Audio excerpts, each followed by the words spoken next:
Hello friends, welcome to Homeo Heal. आज हम बात करेंगे म्यूकोरमाइकोसिस के बारे में, जिसे हम आजकल ब्लैक फंगल डिसीज़ के नाम से बहुत सुन रहे हैं।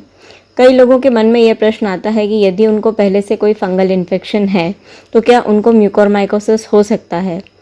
यदि आपको दाद या फंगल इन्फेक्शन पहले से है तो उसका म्यूकोरमाइकोसिस से कोई संबंध नहीं है। दाद या फंगल इन्फेक्शन एक से दूसरे व्यक्ति को संक्रमण से फैल सकता है, लेकिन ब्लैक फंगल डिसीज़ इस तरह नहीं फैलता। ये उन लोगों में ज़्यादा देखा जा रहा है जो इम्यूनो कॉम्प्रोमाइज्ड पेशेंट्स हैं, यानी वो मरीज़ जिनकी बीमारी से लड़ने की क्षमता कम है। कौन होते हैं इम्यूनो कॉम्प्रोमाइज्ड पेशेंट्स? जिन्हें डायबिटीज़ या शुगर की बीमारी है और उनका शक्कर का लेवल बढ़ा हुआ रहता है, उन्हें ज़्यादा सावधान रहना होगा। अभी कई जगह लॉकडाउन की स्थिति है, जिसमें घर से बाहर निकलकर वॉक करना सही नहीं है और कई लोगों को शुगर बढ़ी हुई आ रही है। तो घबराएं नहीं, घर में वॉक, एक्सरसाइज या योगा करते रहें और साथ में घर पर ही शुगर चेक करते रहें। अनावश्यक दवाएं खुद से ना लें और एंटी फंगल का उपयोग भी डॉक्टर की सलाह से ही लें। कैंसर पेशेंट्स जिनकी कीमोथेरेपी लंबे समय तक चली हो, जिससे WBCs कम हो जाते हैं, उन्हें भी सावधान रहने की आवश्यकता है। काफ़ी लंबे समय से स्टेरॉइड्स को दवाओं में लेने से भी म्यूकोरमाइकोसिस का रिस्क बढ़ सकता है। स्टेरॉइड्स का प्रयोग आमतौर पर आर्थराइटिस, सोराइसिस, एस्थमा, एक्जिमा या एलर्जी के लिए किया जाता है और अब कोविड-19 के ट्रीटमेंट में भी स्टेरॉइड्स का प्रयोग किया जा रहा है, जिससे इम्यूनिटी लो होने के साथ साथ इन्फेक्शन बढ़ने का चांस भी बढ़ जाता है। कुछ पेशेंट्स बिना डॉक्टर की सलाह लिए दूसरे पेशेंट के प्रिस्क्रिप्शन को देखकर स्टेरॉइड्स लेना शुरू कर देते हैं। ऐसा ना करें। ऑर्गन ट्रांसप्लांट वाले जो पेशेंट्स हैं, जिनका हार्ट, किडनी या लिवर ट्रांसप्लांट हो चुका है, उन्हें भी सावधान रहना चाहिए। इसके अलावा HIV एड्स या जिनका स्टेम सेल ट्रांसप्लांट हुआ है, उन्हें भी बचाव की ज़रूरत है। अब जानते हैं कोविड-19 से ब्लैक फंगस का क्या रिलेशन है। जब आपको कोविड का संक्रमण होता है तो वायरस आपकी नाक या मुंह के रास्ते लंग्स में प्रवेश करता है, जिसकी वजह से इम्यूनिटी लो हो जाती है। वायरस के साथ ही फंगस भी हमारे आसपास के वातावरण से उसी तरह प्रवेश करता है और शरीर के अलग अलग जगह जाकर अपना संक्रमण फैला सकता है।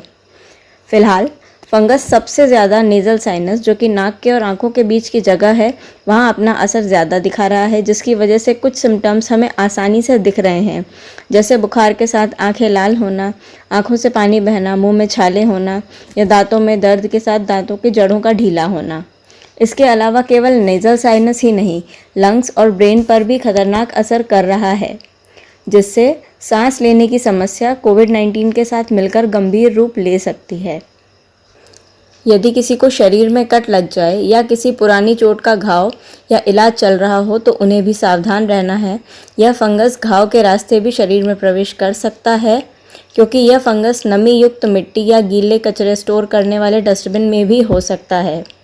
यदि आप गार्डन में काम कर रहे हैं और तो दस्ताने पहनकर काम करें और कचरा अगर घर के बाहर फेंकने जाते हैं तो उस समय मास्क ज़रूर लगाएं।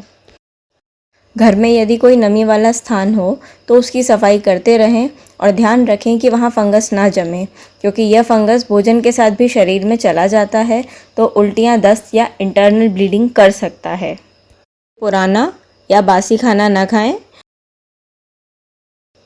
कोविड वायरस और ब्लैक फंगस में केवल एक अंतर यह है कि यदि ये घर के एक सदस्य को हुआ है तो दूसरों में नहीं फैलेगा यदि उनकी इम्यूनिटी अच्छी है। लेकिन उसके बाद भी हमें कुछ चीज़ों का ध्यान रखना चाहिए, जैसे घरों में जहाँ भी नमी रहने वाली जगह हो उसे साफ़ रखें। गार्डन या खेतों में काम करते समय कपड़े पूरे पहनें जिससे शरीर ढका रहे।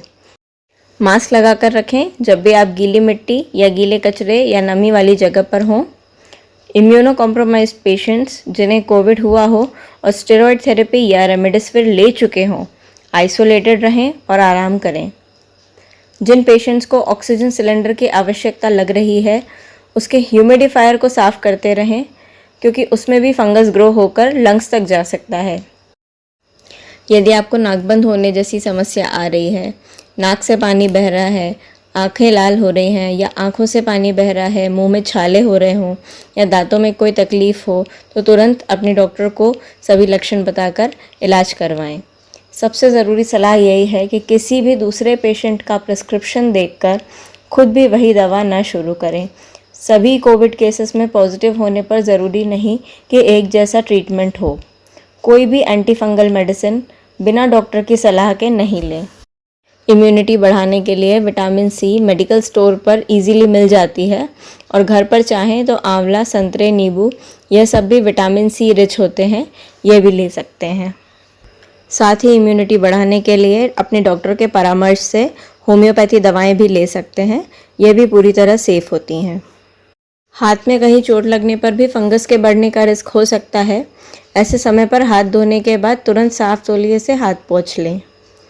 म्यूकोरमाइकोसिस से घबराएं नहीं और यदि आपकी इम्यूनिटी अच्छी है, आप अपना वातावरण स्वच्छ रखते हैं तो यह फंगस आपको नुकसान नहीं पहुंचाएगा।